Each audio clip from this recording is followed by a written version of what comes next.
la historia, nuestra huella pujante y triunfal, quedará a los que luchen mañana, digno ejemplo de acción contra el mal. Pero nos abraza la nueva religión, la alianza popular conquistará la ansiada redención.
Bueno,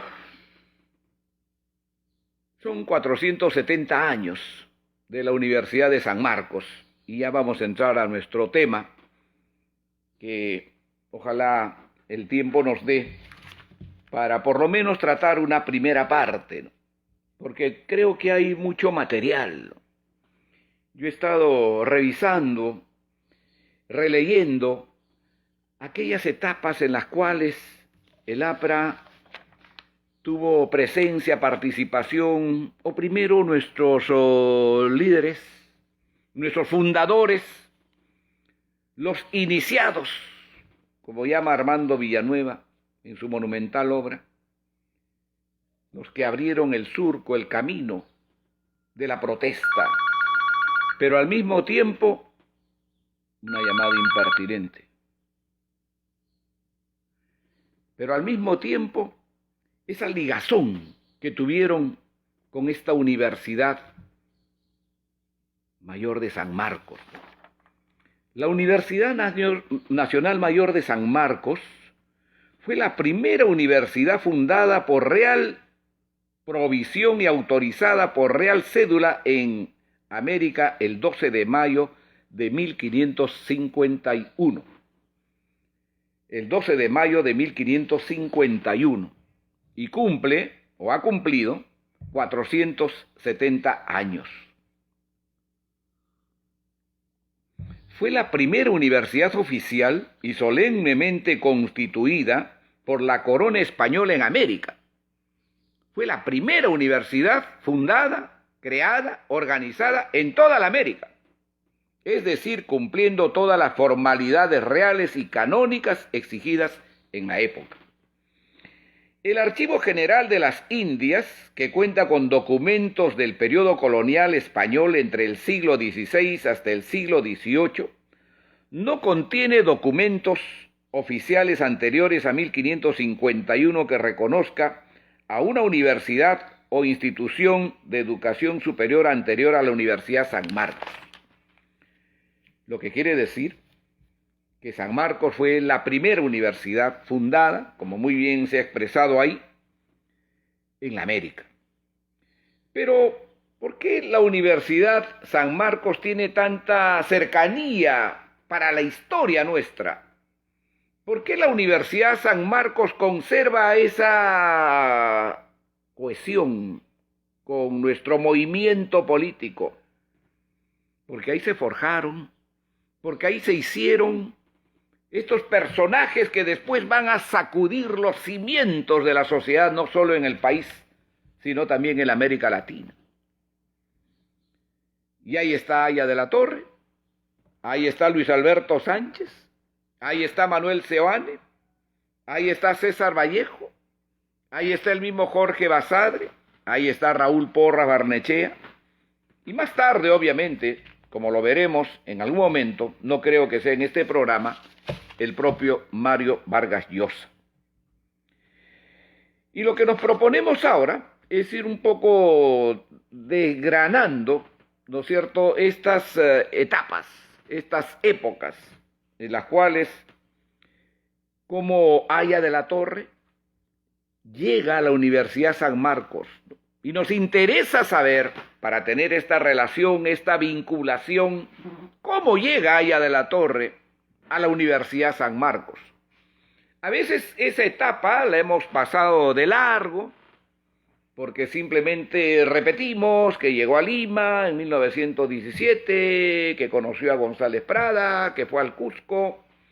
Pero ¿cómo llega a la Universidad San Marcos? ¿Y por qué llega a la Universidad San Marcos?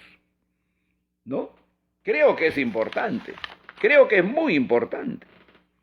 Sánchez, en su testimonio personal, que está aquí en el primer tomo, nos da más o menos el derrotero y nos señala la ruta de cómo Víctor Raúl llegó a Lima y se incorporó a la Universidad San Marcos, que es lo que nos interesa hoy día como tema, ¿no? San Marcos.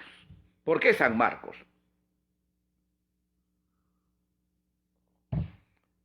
Como al mismo tiempo, ¿no es cierto?, después, ¿no?, y nos dice también Luis Alberto Sánchez, vamos a hacer lectura de la llegada del propio César Vallejo. No se olviden antes, y creo que es bueno decirlo, Aya de la Torre y el propio César Vallejo, ahora que hemos mencionado su nombre, fueron parte de ese grupo trujillano, ¿no?, que se llamó la Bohemia de Trujillo, que muy bien lo ha reflejado el historiador Germán Peralta en este voluminoso trabajo que se llama Antenor Orrego y la Bohemia de Trujillo. El antecedente, ¿no es cierto?, de Aya de la Torre, de César Vallejo, antes de llegar a San Marcos, está justamente su permanencia en la Universidad de Trujillo, ¿no?, en 1916. Y la Bohemia de Trujillo, por cierto, formada, organizada, animada por Antenor Orrego, el descubridor además de César Vallejo, no hay que olvidar, el que hizo el prólogo de la primera obra de César Vallejo. Mezquinos los comunistas, por ejemplo, trataron en algún momento de eliminar esa parte, ¿no? Hablaremos un día sobre eso.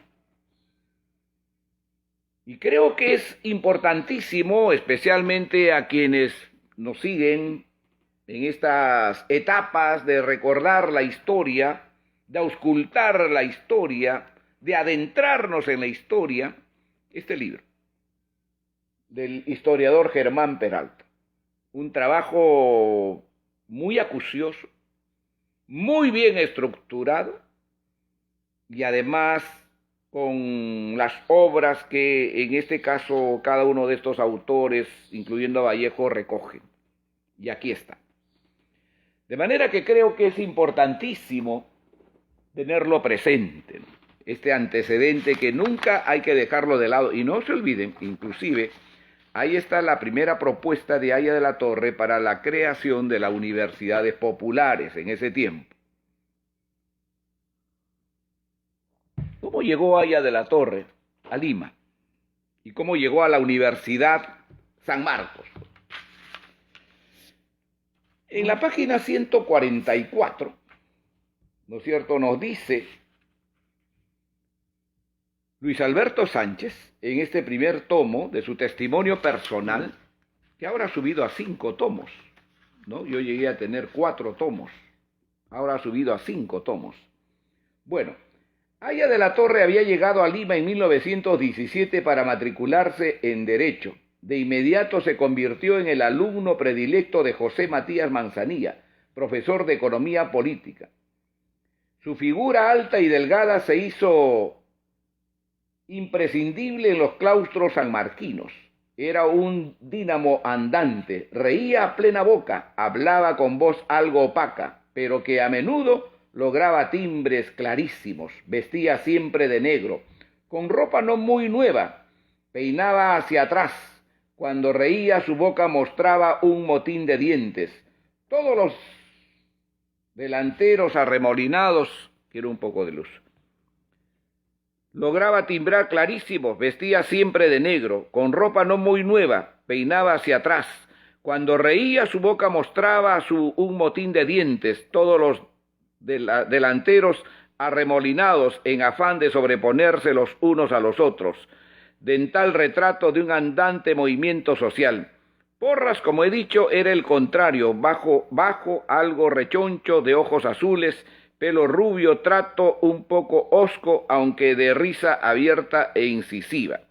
Los dos caminaban deprisa, el uno a grandes trancos, a paso repicado el otro. Víctor Raúl proyectaba ya planes grandiosos, unión de estudiantes y trabajadores, aprendido de González Prada y los maestros anarquistas, leídos en Trujillo, transformación de la universidad, adopción de nuevos métodos, discusión libre, acercamiento a los sindicatos, etc.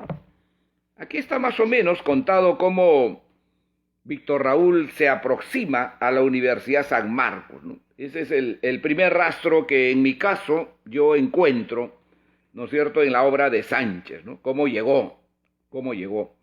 Y eso está en la página 144.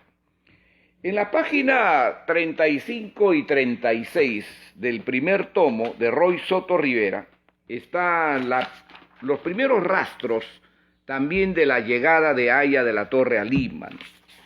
Y entonces Roy Soto escribe en este primer tomo de los tres que son, en esta subvoluminosa obra, que hay que leerlo, para que tengamos pues también nuestra consistencia ideológica, ¿no? Las lecturas van formando en nosotros también consistencias ideológicas, me refiero a los apristas, para no estar pues en estas cosas que estamos viviendo hoy día, ¿no? Para no estar saltando de un lado a otro, para no estar asesorando a uno y a otro candidato, para saber que somos un movimiento que tiene un proyecto, para saber que el APRA tiene un horizonte, que tiene un norte, y no estar diciendo, pues pensé, me dijeron, me llamaron. Duele, ¿no? Duele. O en la primera vuelta, pues yendo a asesorar a otro candidato, ¿no? Cuando debes quedarte en tu partido, pues te gusta o no, es tu partido. Y mantén esa línea, es tu partido. No estamos en la pugna electoral, quédate en tu partido. Trabaja por tu partido, afianza tu partido, dale fuerza a tu partido, dale horizonte. Y no te estés vendiendo ahí pues como colaborador, o como salvador, etcétera, etcétera. Perdonen que a veces me distraiga y salga del tema central, pero a veces estas circunstancias también un poco nos obliga a tener este tipo de comentarios. Porque si no se tiene consistencia ideológica, si no se conoce lo que somos como movimiento, como partido, entonces a veces cometemos este tipo de deslices, este tipo de errores, para decirlo suavemente, ¿no?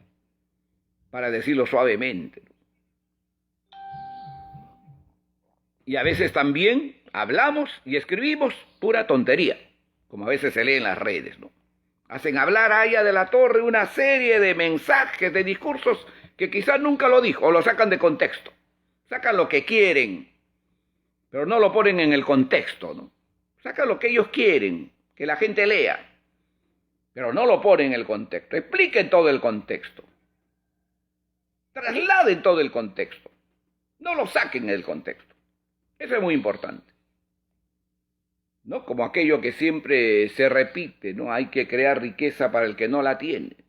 Sí, pues, ese es un mandato del APRA que siempre se dijo y se reivindicó y se escribió desde el antiimperialismo y el APRA, no es nada nuevo. Pero también hay que regular la economía. Esa es la parte que no lo dicen. Esa es la parte de la cual no se acuerdan. O no se quieren acordar o se hacen los tontos. Entonces las cosas hay que leerlas completitas. Y los discursos hay que leerlas completos. Y la historia hay que contarla completa, no a medias, no a medias. Bueno, ¿qué cosa dice Roy Soto Rivera, ¿no? Y está en la página 35 y 36, de cómo se inicia Haya de la Torre, su llegada primero a Lima, su relación, su vinculación con la Universidad San Marcos, ¿no? Yo siempre controlo el sonido porque ya alguna vez tuve amarga experiencia y como estas cosas ahora lo hago solo, entonces tengo que ser yo mismo el que controlo, el que me voy viendo en la pantalla, que todo vaya bien, que el wifi no se me caiga, cosas que uno va aprendiendo, ¿no? Y es bueno porque vamos aprendiendo y eso es importante. Al iniciarse el año de 1917, Víctor Raúl tomó la decisión de viajar a Lima para continuar sus estudios en la Universidad de San Marcos. Ahí está, otra vez, San Marcos. Pues el ambiente de Trujillo no colmaba sus expectativas. Es una opinión de Roy Soto, ¿no? Allá habían sucedido hechos muy significativos. La Bohemia de Trujillo, ¿no? Ese grupo tan excelso, ese grupo tan brillante, ¿no? Donde estaban tantos connotados intelectuales en Trujillo, que le dio pues esa voz al Grupo Norte, como después se llamó, ¿no? Bueno, los meses previos al viaje los pasó con sus tíos González Orbegoso en Moche, donde acostumbraba efectuar extensas caminatas, nadaba, montaba a caballo y se concentraba en la lectura de sus libros preferidos. Se sentía pleno de energía y salud, motivado por inquietudes que afloraban a su mente juvenil. Tenía el presentimiento que iba a comenzar una nueva vida. En marzo decidió partir a cumplir su misión. O sea, estamos hablando de marzo de 1917. Hay que ir grabándose las fechas. Las fechas y los años son muy importantes, ¿no? Porque en el caso, por ejemplo, de la avenida de Haya de la Torre a Lima y la posterior venida de César Vallejo, por ejemplo, hay un espacio en el cual los comunistas, ¿no? Algunos biógrafos de César Vallejo, pues tratan de esconder y tratan de ocultar, ¿no? Y entonces no cuentan aquello que está registrada en la historia nuestra, por supuesto, en la cual fue Haya de la Torre el que trajo los poemas de César Vallejo y se lo entregó a Manuel González Prada. Sobre eso hemos hecho inclusive un programa allá ya hace algunos meses. Pero yo siempre quisiera aconsejarles, ¿no es cierto?, si algo les puedo decir, porque es bueno manejar fechas y manejar años, ¿no? Porque así uno más o menos va estableciendo el contexto, porque el contexto es muy importante. Como usted puede hablar, por ejemplo, de lo que pasó en 1919, ¿no es cierto?, o la reforma universitaria, que después la vamos a ver si antes no hemos visto el gran grito de la reforma universitaria en Córdoba, ¿no? El contexto es muy importante y los años también juegan mucho, ¿no? Así uno va estableciendo más o menos ese trayecto, ese camino, para poder ir observando la historia, ¿no? Yo no soy historiadora, soy apenas un lector. Yo admiro mucho a los historiadores apristas, ¿no? Uno de ellos, Germán Peralta, otro de ellos, Hugo García Salvatesi, con quien tuve el privilegio de conversar ayer, otro, Geli Villanueva, ¿no? Geli Villanueva, otro gran historiador nuestro que tenemos allá en Trujillo, nuestro compañero Blasco Bazán, ¿no? Blasco, ahorita me acuerdo su nombre completo, ¿no? Son Percy Murillo, que ya falleció, Roy Soto, que ya falleció, y tantos otros, ¿no? Pero bueno, en marzo decidió partir a cumplir su misión. Para despedirlo, sus amigos promovieron una cena, ocasión en la que el poeta Vallejo a la hora de los postres, de pie, pronunció palabras que se iban a convertir en un feliz augurio. De sus labios brotaron como un rayo de luz, alumbrando las sombras del futuro. Yo, poeta, dijo, ¿se acuerdan de ese poema, no? Brindo mi copa por este pichón de cóndor. Yo, profeta, anuncio que volará muy alto y será grande, grande, grande. Tras un día agitado partió hacia Lima. Aunque algunas lágrimas brotaban de sus ojos, fue su risa contagiante y optimista lo último que quedó, prendido en el recuerdo de sus amigos que acudieron a despedirlo, ¿no? Fue la partida de Haya de la Torre de Trujillo y su primera ligazón, ¿no es cierto?, o su ligazón con la Universidad Nacional Mayor de San Marcos, ¿no? Cuando Víctor Raúl ya está en la Universidad San Marcos, como muy bien lo cuenta, y después lo vamos a ver en el libro Testimonio Personal de Sánchez, que da la fecha exacta de cuándo se inscribe en la Facultad de Derecho y Ciencias Políticas Haya de la Torre en San Marcos, ¿no? Fue el 17, pero quiero que ustedes se graben también la fecha. Pero antes, ¿no es cierto?, en ese lapso, Haya de la Torre va a conocer a Manuel González Prada, ¿no? Y él lo narra, lo cuenta y lo ha recogido de una manera extraordinaria nuestro querido compañero de quien yo he hablado hace poco, Geli Villanueva, en este libro que se llama Haya por Haya, ¿no? Apuntes para sus memorias.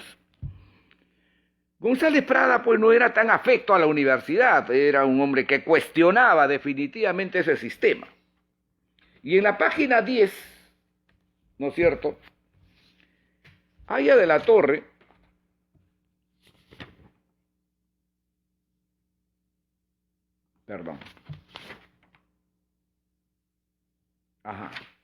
antes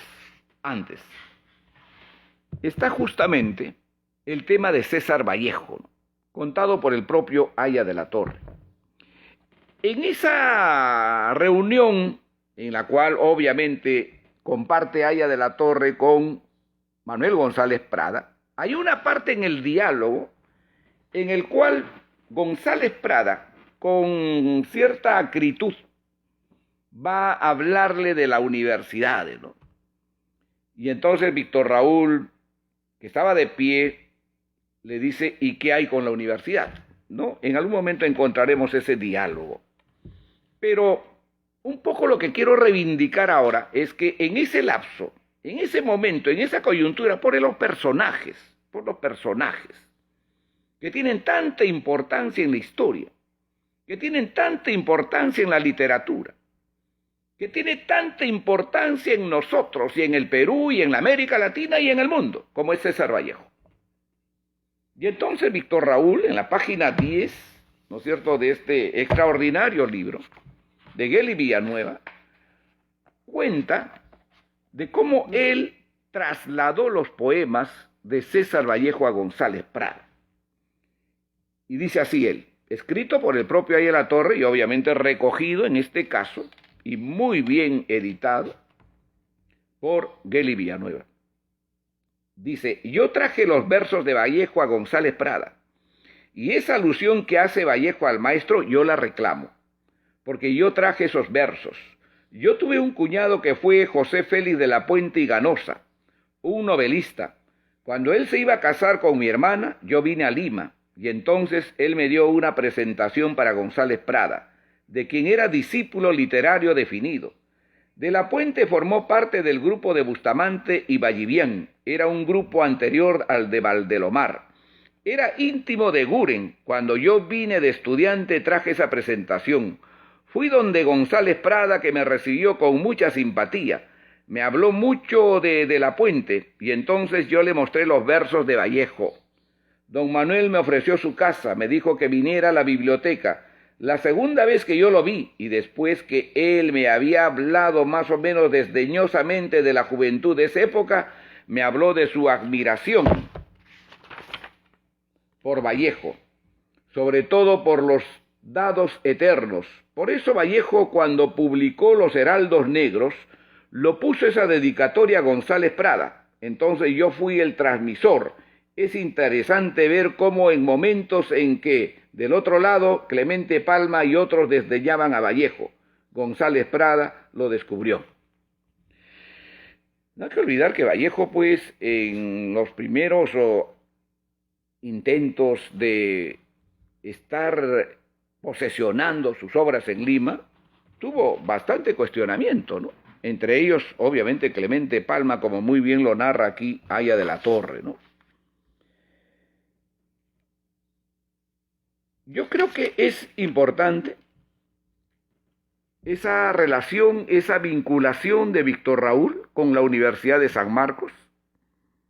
Pero ¿cuál es el prefacio, cuál es el prolegómeno que hace que Víctor Raúl pueda traer esas ideas que luego los va a fundir en una organización tan grande, tan continental como es el APRA, ¿no? Es importante decirlo, que después que se matricula, como muy bien lo ha manifestado Sánchez en la Facultad de Derecho y Ciencias Políticas, Haya de la Torre va a tener un viaje, no se olviden, al Cusco. ¿No? Se va a ir aproximadamente por 8 meses. Aproximadamente por 8 meses al Cusco. Y ahí va a conocer en carne propia esa realidad cruda, esa realidad tan difícil en la que viven especialmente los indígenas, en una sociedad feudal, como él muy bien lo ha descrito. En la página 38, Roy Soto Rivera cuenta, ¿no es cierto?, esa estadía de Víctor Raúl en el Cusco, y entonces nos dice lo siguiente, ¿no?, sobre su estadía en el Cusco, que es muy significativo.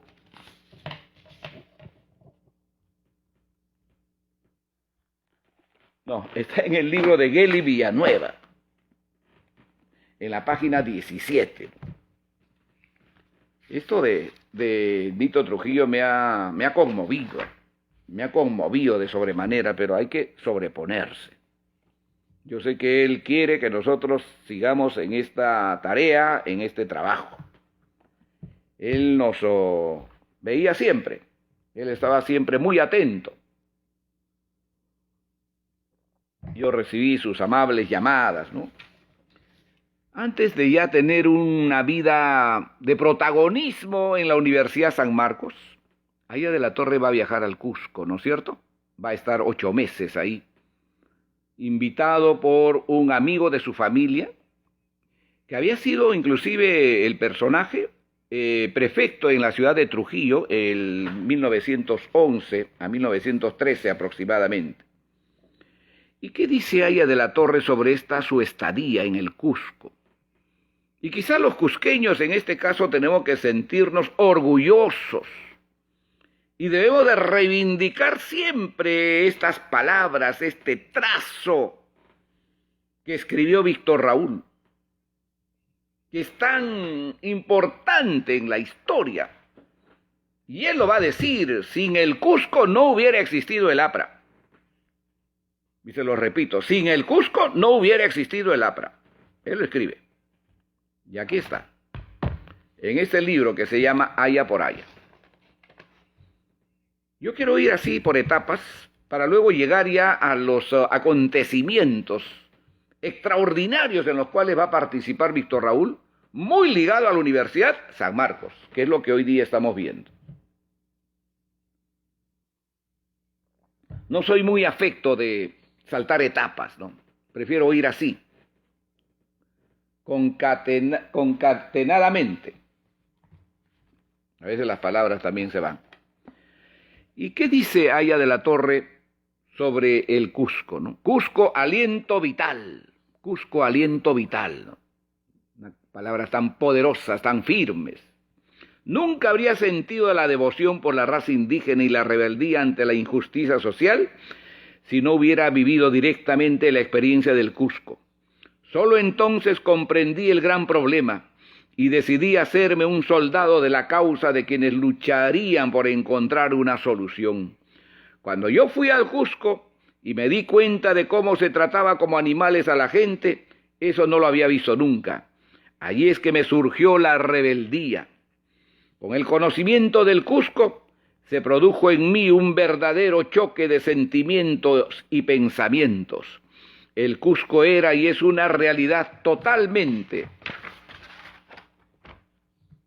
diferente de la costa y de Trujillo, donde yo me había educado. Este choque de culturas y realidades fue el contraste del cual surgió el aprismo. Sin el Cusco, jamás hubiera surgido el APRA. Eso debía ser un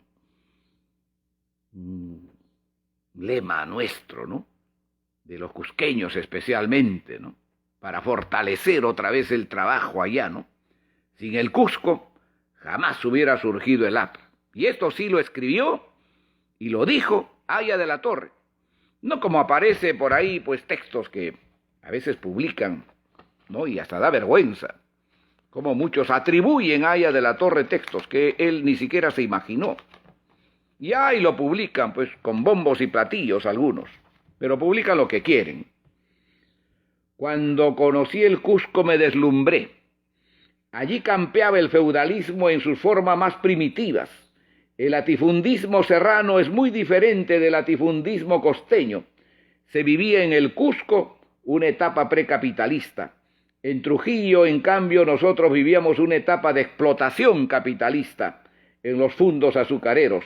Los métodos de explotación capitalista son diferentes de los métodos feudales que yo contemplé en el Cusco. Y sigue el texto, ¿no? Ya no les voy a leer más sobre el Cusco, ¿no? Está en la página 17, 18 y hasta la 19 para los más acuciosos. Este es el prolegómeno, es el prefacio antes de la llegada de Víctor Raúl, ¿no es cierto?, ya otra vez a integrarse a la Universidad San Marcos, donde va a comenzar su etapa de conductor en las luchas por las reivindicaciones. Primero, pues, la jornada de las 8 horas de trabajo, ¿no?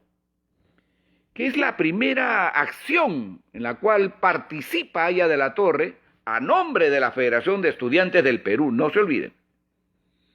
Es una historia pues bien conocida por todos nosotros, ¿no es cierto? Bien repetida. Cómo Haya de la Torre, a nombre de la Federación de los Estudiantes, se aproxima, se acerca a los obreros que estaban en huelga. Y un 15 de enero de 1919 van a conquistar la jornada por las 8 horas de trabajo. Es el primer sacudón que se expresa en esa universidad llamada San Marcos. Es el primer movimiento que sacude en su cimiento a esta universidad. 15 de enero de 1919. A veces, esta semana que ha pasado, no sé si ustedes han escuchado, me imagino que los más avisados se han sentido pues bastante encolerizados, así como yo me he sentido, cuando alguna radio de mucho prestigio, ¿no es cierto?, que sí, pues porque tiene buena sintonía, tampoco vamos a negar eso, ¿no? Pero cuando te dicen pues que en San Marcos, recordando las fechas históricas a las que ellos siempre acostumbran en las mañanas, dicen de San Marcos salieron Jorge Basadre, Porra Barnechea, César Vallejo y Vargas Llosa.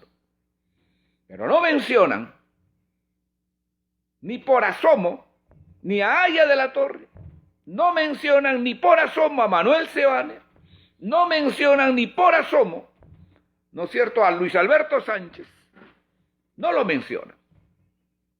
Estos hombres que forjaron en esos años esa respuesta estudiantil de acercamiento a los obreros, de tratar con ellos para luchar por su reivindicación, como lo estamos viendo, y este primer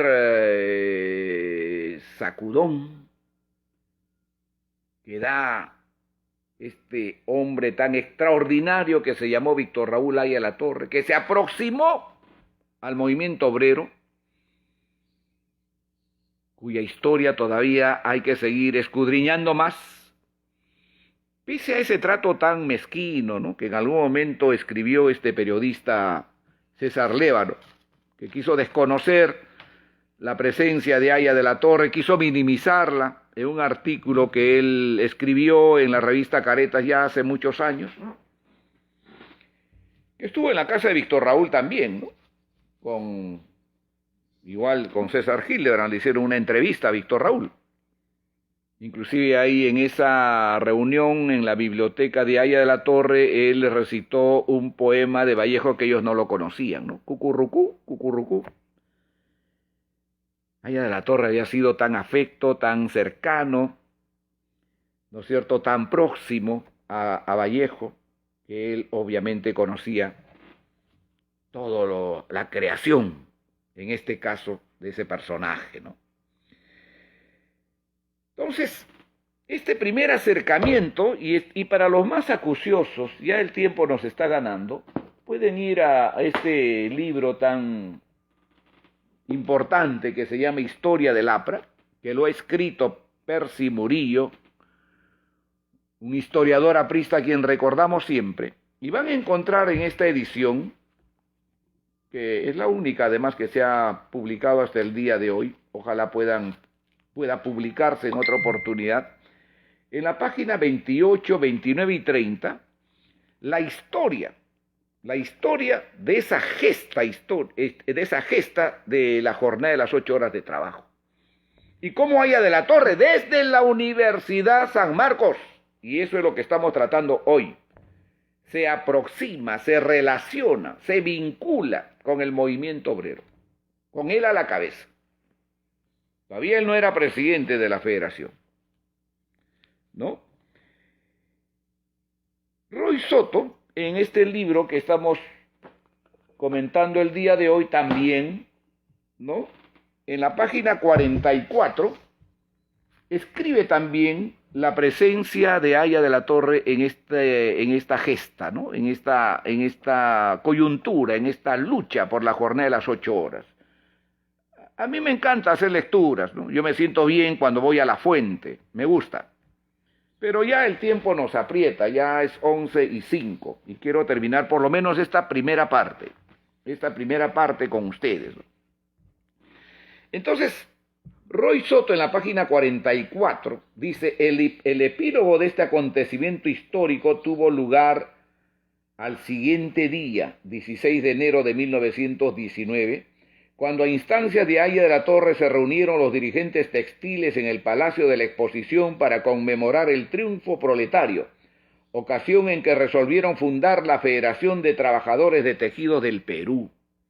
Fue la primera organización que en ese tiempo cohesionó a esta rama de trabajadores, que era pues en ese tiempo las más poderosas en el buen sentido de la palabra que existía, las que comandaban siempre, ¿no es cierto?, las luchas, las reivindicaciones, pero que no tenían una organización matriz. El primero que los organiza y funda la Federación de Trabajadores en Tejido del Perú fue Haya de la Torre. Al día siguiente, el 16 de enero de 1919. ¿Desde dónde? Desde la Federación, desde la Universidad San Marcos. Y estamos apurándonos un poquito, ¿no?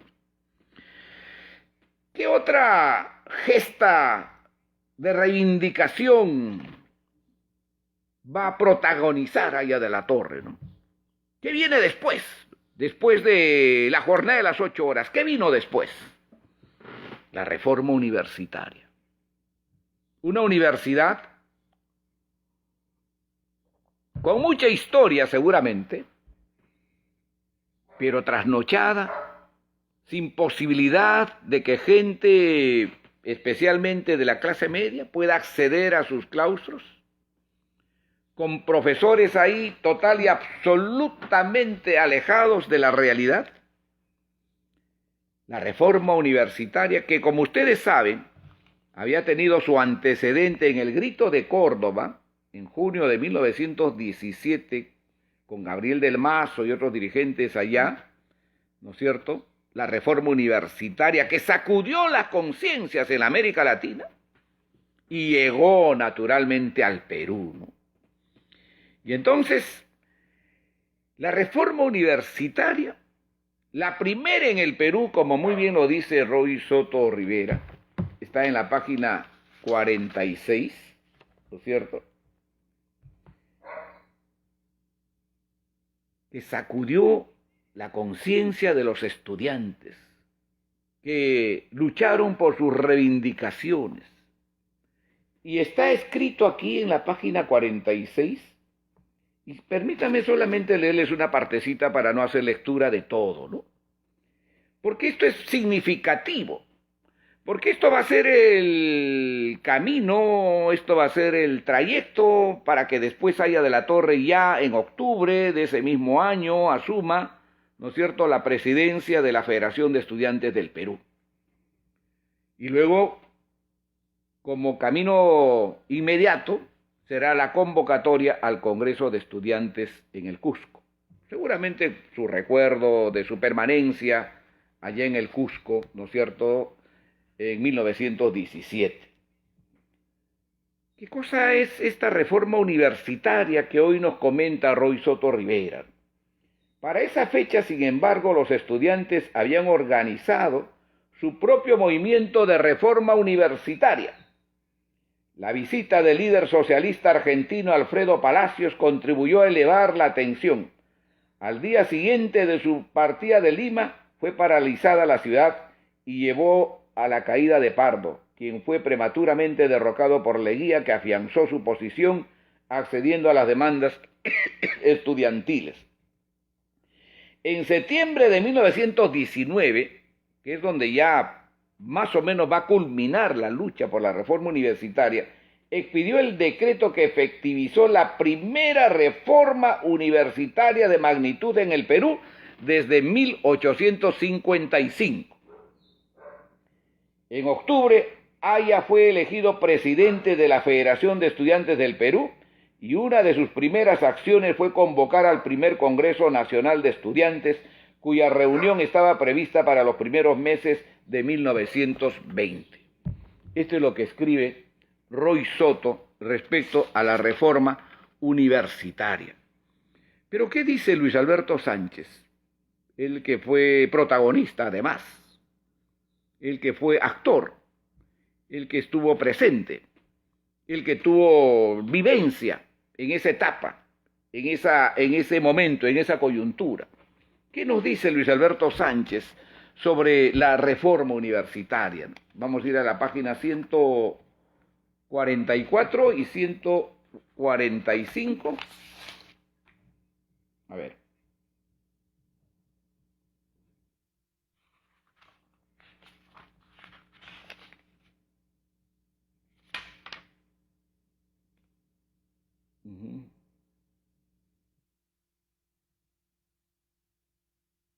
Acá está.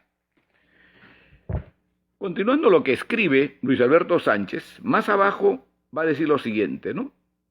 Digo que sin ellos no habría sido posible la reforma universitaria. La aprobaron Raúl y Guillermo Luna Cartlan, otra pluma corrosiva y altisonante dedicado desde las columnas de La Razón. Cuando dice sin ellos, ¿a quiénes se refiere? Se refiere a Haya de la Torre y se refiere a Raúl Porras Barnechea, ¿no? Y entonces va a decir Sánchez, contamos con dos fuerzas aliadas, la capacidad captadora y organizativa de Víctor Raúl Haya de la Torre y la agresividad mordaz de Raúl Porras Barnechea. Sin ellos no hubiera sido posible la reforma, ¿no? Es lo que nos escribe, es lo que nos cuenta Luis Alberto Sánchez sobre esta parte de la reforma universitaria, donde ellos participaron, donde ellos estuvieron, y especialmente Luis Alberto Sánchez. Es una larga lectura que habría que hacer, ¿no? y está en las páginas 144, 145, 146, 147 y 148 de este primer tomo del testimonio personal de Luis Alberto Sánchez, ¿no? Y luego, ¿qué dice Mariátegui? Que sin haber estado en la universidad, no se olviden, fue una de las figuras que retrató el Perú, que retrató el país de una manera extraordinaria, ¿no? En sus 7 ensayos. En la página 103, Mariátegui va a escribir sobre la reforma universitaria lo siguiente. Era evidente, empero, que la derrota sufrida por el civilismo tradicional había colaborado al triunfo alcanzado en 1919 por las reivindicaciones estudiantiles, con el decreto del 20 de septiembre que establecía las cátedras libres y la representación de los alumnos en el Consejo Universitario, y con las leyes 4002 y 4004, en virtud de las cuales el gobierno declaró vacantes las cátedras ocupadas por los profesores tachados, ¿no? Hubo la tacha a los profesores tan famosa en las universidades, ¿no? Esto es lo que escribe Mariátegui sobre esta reforma universitaria, que, como muy bien lo ha reconocido Roy Soto y Percy Murillo, estuvo comandada, y el mismo Luis Alberto Sánchez, estuvo liderada por Haya de la Torre, ¿no? Luego, después de este triunfo, de esta reivindicación de la reforma universitaria, que concluyó en septiembre-octubre de 1919 con la dación de estos decretos 4002 y 4004 por el presidente Leguía, ¿no es cierto? Haya de la Torre, como hemos visto, o como hemos leído anteriormente, será elegido presidente de la Federación de Estudiantes del Perú en octubre de 1919. La primera tarea que va a tener Haya de la Torre, que lo va a asumir además con esa responsabilidad que a él le caracterizaba, fue la convocatoria, ¿no es cierto?, al primer Congreso de Estudiantes del Cusco, ¿no? Allá seguramente recordando esos momentos en los cuales él vivió, allá en el Cusco el año 1917, y trasladó ese evento tan importante para los estudiantes en el país a la ciudad del Cusco, ¿no? Por eso, ese Congreso de Estudiantes marcó una etapa muy importantísima en la historia de las luchas populares y también un antecedente importantísimo en la historia de nuestro partido. De manera que creo que esto es fundamental, porque en la página 51, Roy Soto nos señala, ¿no es cierto?, cómo Haya de la Torre dirige o convoca a este Congreso de Estudiantes del Cusco, ¿no? Víctor Raúl fue elegido presidente de la Federación de Estudiantes del Perú el 6 de octubre de 1919 y de inmediato asumió sus funciones con el propósito de dar mayor impulso a la reforma iniciada en la Facultad de Letras, donde había surgido una agrupación a la que denominó Conversatorio Universitario. Ese es un tema que lo vamos a ver cuando lleguemos a Luis Alberto Sánchez, ¿no? El otro personaje que tuvo tanta vinculación, tanta relación con la Universidad San Marcos, ¿no? 3 veces rector de la Universidad de San Marcos, ¿no? Esos mismos comunistas mezquinos con él, que lo combatieron tanto cuando él era rector. Sin embargo, su sapiencia, su capacidad, su sabiduría siempre lo impuso Sánchez, ¿no? Eso será un programa especial para ver esa relación, esa vinculación de Luis Alberto Sánchez con la Universidad San Marcos, ¿no? Lo vamos a tratar. Porque hoy terminaremos con esto de Víctor Raúl. Yo pensé que podíamos avanzar un poco más, pero vamos viendo estos trazos, vamos viendo estas etapas que son tan fundamentales, ¿no? La bohemia de Trujillo, como muy bien lo narra el historiador Germán Peralta, la estadía de Haya de la Torre en Lima, su visita a González Prada, su estadía en el Cusco, lo que dijo sobre el Cusco, ¿no es cierto?, su vuelta a Lima, la jornada de las 8 horas de trabajo, La reforma universitaria, que es tan importante, y luego las universidades populares, que después va a tomar el nombre de Manuel González Prada, ¿no? No se olviden que las universidades populares, como muy bien lo dice Mariátegui, a quien hay que siempre recurrir, porque más allá de lo que se pueda decir o lo que han podido decir, en ese tiempo, el año 26, que se publica Los 7 ensayos, Mariátegui recoge los problemas que obviamente pervivía en el país, y uno de ellos era la educación, y reivindica a las universidades populares como el logro más importante del Congreso de Estudiantes del Cusco. Y además manifiesta que el abanderado era Víctor Raúl Haya de la Torre. Vamos a la página 102, ¿no es cierto? ¿Y qué nos dice Mariátegui sobre las universidades populares y sobre el Congreso de Estudiantes del Cusco, que fue convocado, conducido, liderado por Haya de la Torre? El primer Congreso Nacional de Estudiantes reunidos en el Cusco en marzo de 1920 indicó, sin embargo, que el movimiento pro reforma carecía aún de un programa bien orientado y definido. El voto de mayor trascendencia de ese Congreso es el que dio vida a las universidades populares, destinadas a vincular a los estudiantes revolucionarios con el proletariado y a dar un vasto alcance a la agitación estudiantil. No lo dice un aprista, o sí lo dice un aprista, que en ese tiempo lo era. Amauta, en su primera etapa, no se olviden, era prácticamente el vocero del APRA aquí en el Perú y en la América Latina.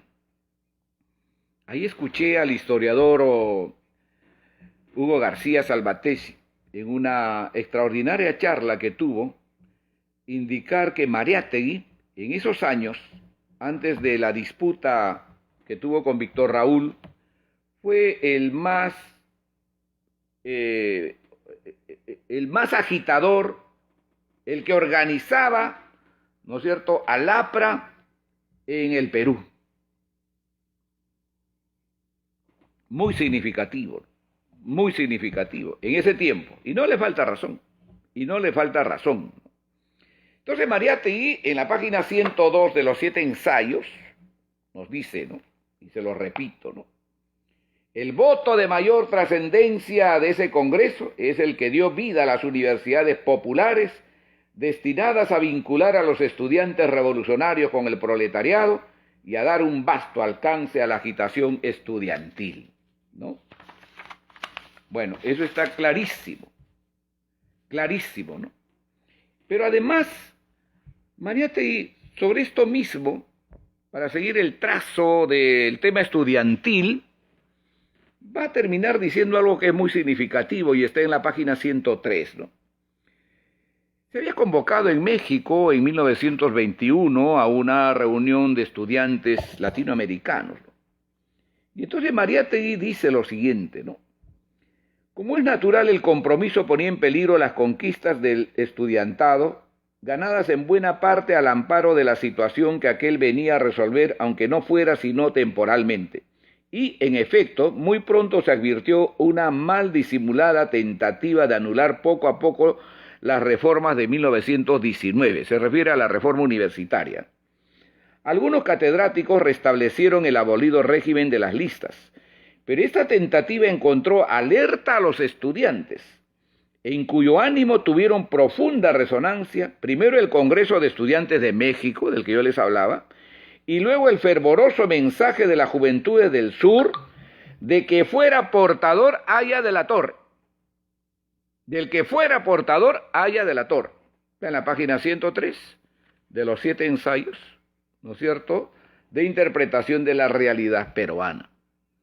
Y estas cosas hay que leerlas en el contexto que corresponde además, porque de una u otra manera nos enseña también de cómo este Víctor Raúl, en ese tiempo, desde San Marcos, por cierto, desde San Marcos, va a agitar, va a liderar esas reivindicaciones, no solamente de los trabajadores, no solamente de los estudiantes, sino que va a establecer esa primera ligazón entre el estudiante y el obrero. Va a establecer las universidades populares que después va a tomar el nombre de Manuel González Prada, a cuya institución, no se olviden, va a reincorporarlo o lo va a incorporar Haya de la Torre a José Carlos Mariátegui. Él había salido becado, ¿no?, en 1919 a Europa como propagandista del gobierno de Leguía. Aun cuando Basadre pues dice que no le quedaba otra, ¿no? O se iba preso o aceptaba la beca. Muy... Lo trata pues con mucho cariño, ¿no? Lo trata con mucho cariño. Y con nosotros y con Haya de la Torre, Basadre pues es bastante mezquino, ¿no? Bastante mezquino. No reconoce aquello que fue tan importante en la historia de este país, ¿no? A veces lo trata con lejanía. Al final, obviamente, tiene que reivindicar el nombre, lo hace, pero distante, ¿no? Distante. No como debe tratarse la historia, recogiendo la verdad. Y en el caso de Mariátegui, por ejemplo, Basadre oculta, ¿no es cierto?, que él fue propagandista de Leguía. Y no es que le dieron a escoger, o te vas preso o una beca. No es así. Él aceptó la beca, junto con César Falcón, que se quedó en España después. Y ese es otro tema, que lo podemos tratar en otro momento. Pero esta etapa de la reforma universitaria, esta etapa de las universidades populares, lo recoge Mariátegui, ¿no es cierto?, aquí en este libro, 7 ensayos de interpretación en las páginas 102, 103 de esta edición, ¿no? Biblioteca Mauta, obra completa de José Carlos Mariátegui, 7 ensayos, Biblioteca Mauta. Hay que ir siempre a la fuente, siempre hay que guiarse por la fuente, no hay que cometer esos errores que muchos cometen, pues, ¿no?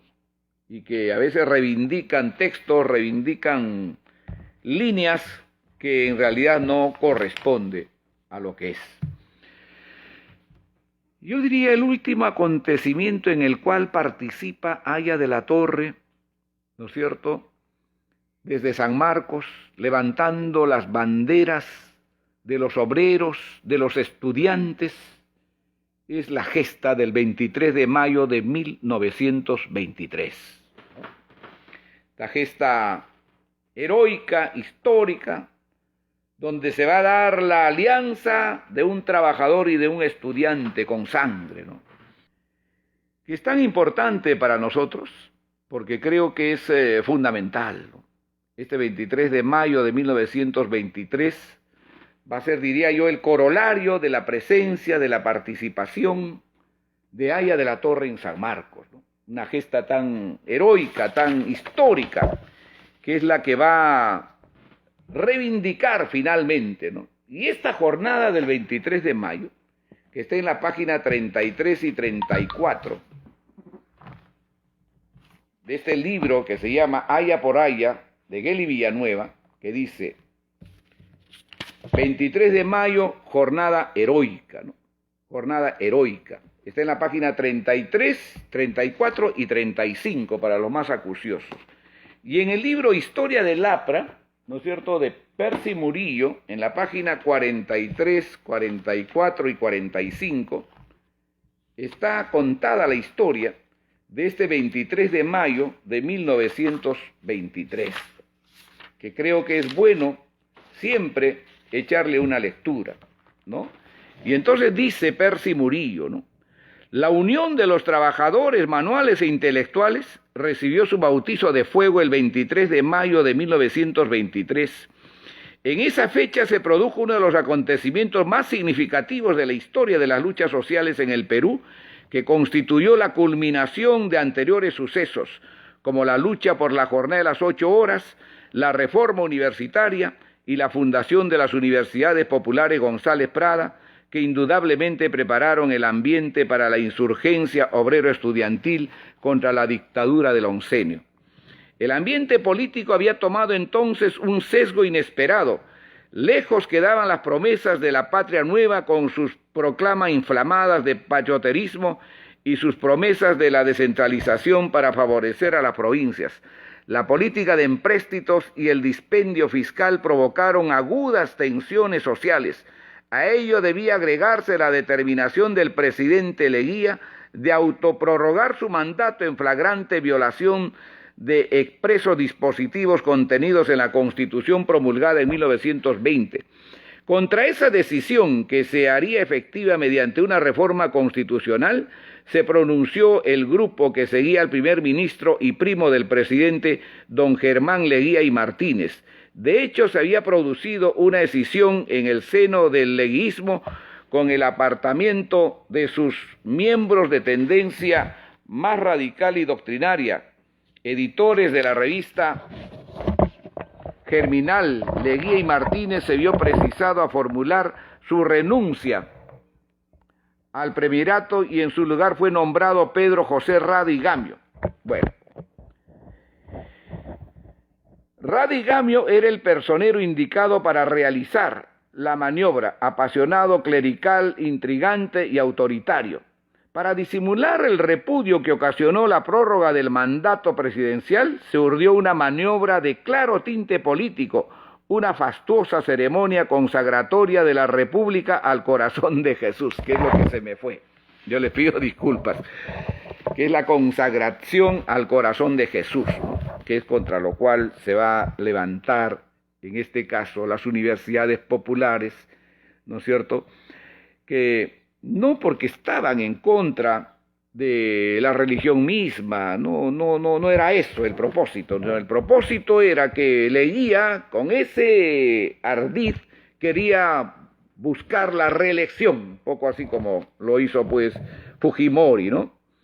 El anuncio de la ceremonia fue recibido con claras muestras de repudio. El primero en manifestar su protesta fue Clemente Palma, que tenía a su cargo la dirección del diario La Crónica y la revista Variedades. Bueno, a las 4 de la tarde del 23 de mayo se convocó una asamblea en el local de la Universidad de San Marcos, ¿no? Universidad de San Marcos. Este acontecimiento fue quizá el último que vio a Haya de la Torre ligado a la Universidad San Marcos, ¿no es cierto? Además como su presidente en este caso, ¿no? Una ligazón que naturalmente va a concluir cuando Víctor Raúl es capturado en octubre de 1923 y luego deportado, ¿no es cierto?, a Panamá y finalmente sigue su ruta a México, a Cuba para llegar finalmente a México, ¿no? Entonces, este 23 de mayo de 1923, que ya lo vamos a recordar dentro de poco, además es el cumpleaños de nuestro querido compañero Alan García, significó esa ligazón de los obreros y de los estudiantes. Estas gestas heroicas son las que ligaron a Víctor Raúl Haya de la Torre con la Universidad Nacional de San Marcos, que ha cumplido hace poco 470 años. Y que a veces, muy poco, los historiadores lo recuerdan. Y nosotros estamos en la obligación de hacérselo de recordar y recordarlo siempre. Porque si hay un personaje que sacudió los cimientos de esa universidad desde 1918, se llamó Víctor Raúl Haya de la Torre.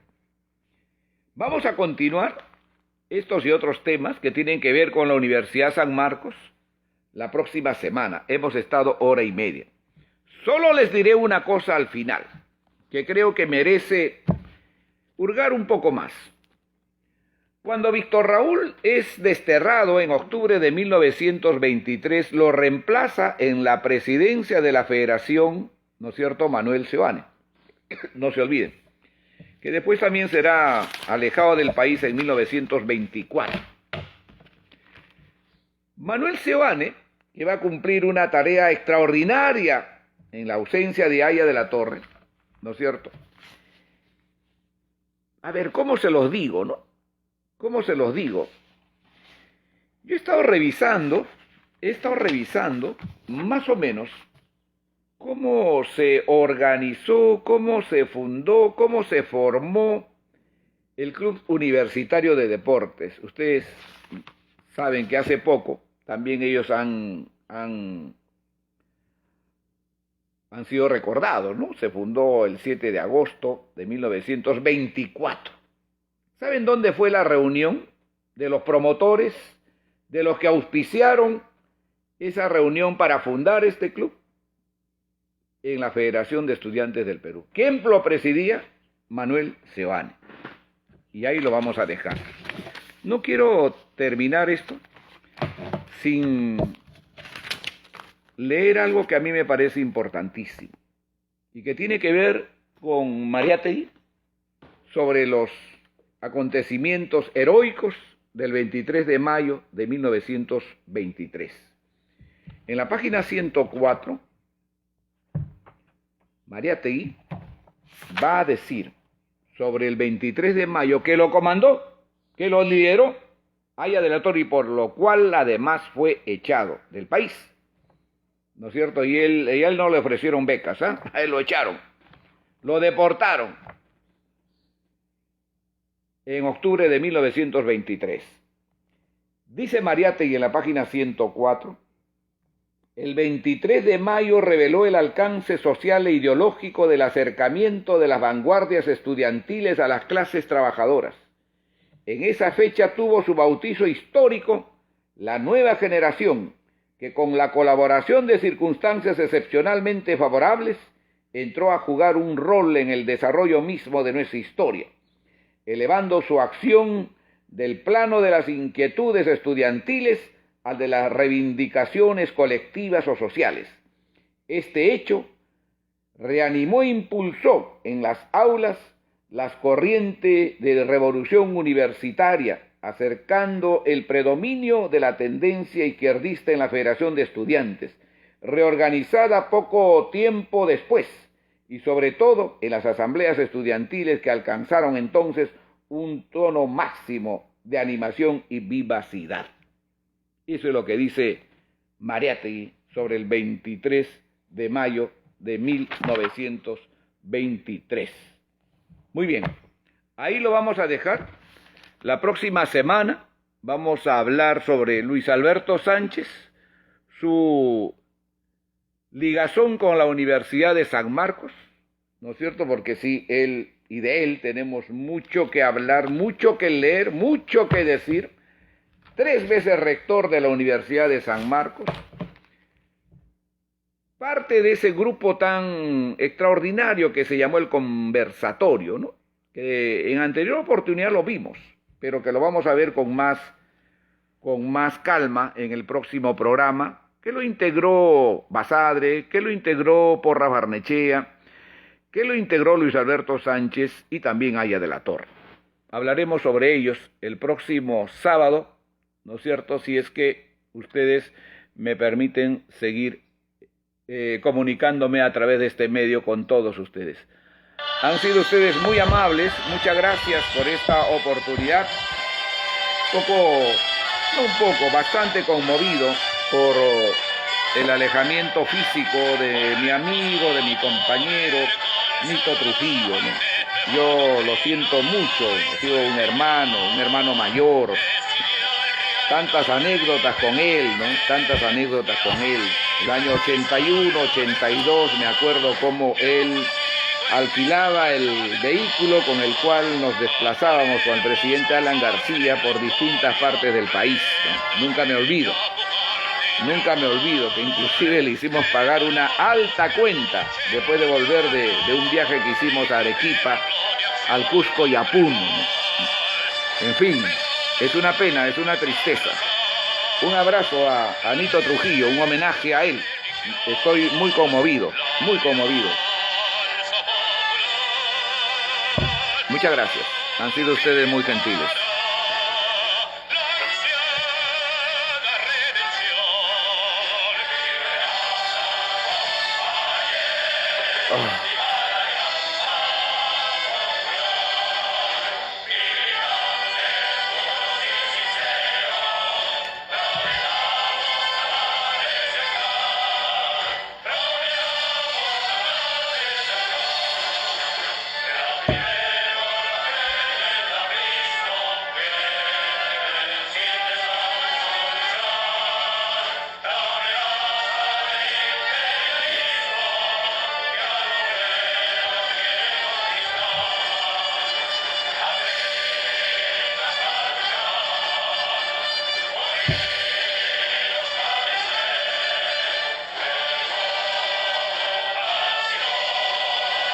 Muchas gracias. Gracias.